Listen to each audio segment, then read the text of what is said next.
Ron carried her to the bathroom and stood on the scale, then he sat her on the bathroom counter and weighed himself alone. He subtracted his weight from their combined weights and said to himself as he looked down at Dee Dee, 22 pounds, that would make you about 10 to 12 months old. I wonder how tall you are? He took her into the living room and laid her down on the couch, then he got a yardstick to measure her length from the top of her head to her heels. She was 29 inches. He shook his head at Dee Dee and said, "Come on, Dee Dee, Daddy's taking you to Walmart to go shopping." He took her to the car and strapped her in the seat of the passenger side.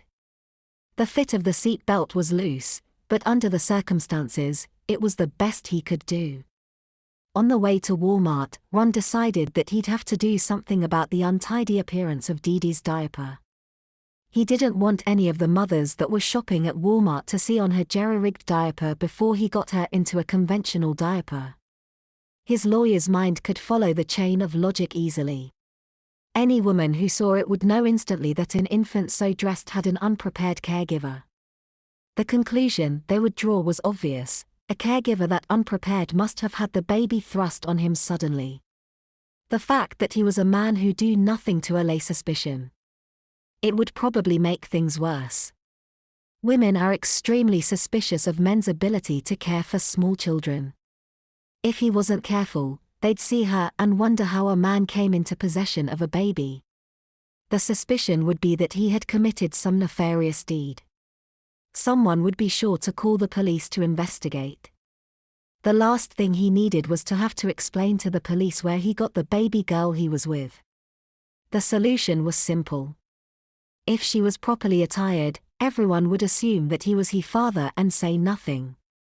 She was sure to draw attention to herself dressed in an adult diaper. All he had to do was get her into some baby diapers before they got to the store. He stopped at a convenience store and ran inside to get a small package of disposable diapers for her to wear. He had to hurry, it was illegal to leave a small child alone in a car.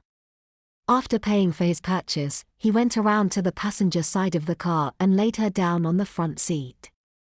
In a few minutes he had her diapered in one of the disposables he had bought and buckled safely in place. Then he got back into the car and drove the rest of the way to Walmart without incident. Ron carried her into the store and sat her facing him in the infant seat of the cart. Dee Dee was overjoyed with the experience.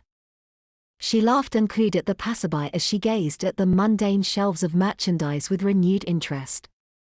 Everything looked so different from the vantage point of the shopping cart. The packaging seemed to be directed directly at her. The wrapping sparkled under the fluorescent light and the colors appeared more lively than she remembered.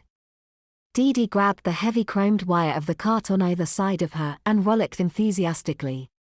She was having a great time. She stuck out her tongue at several amused women shoppers as they passed by and cooed in pleasure at Ron.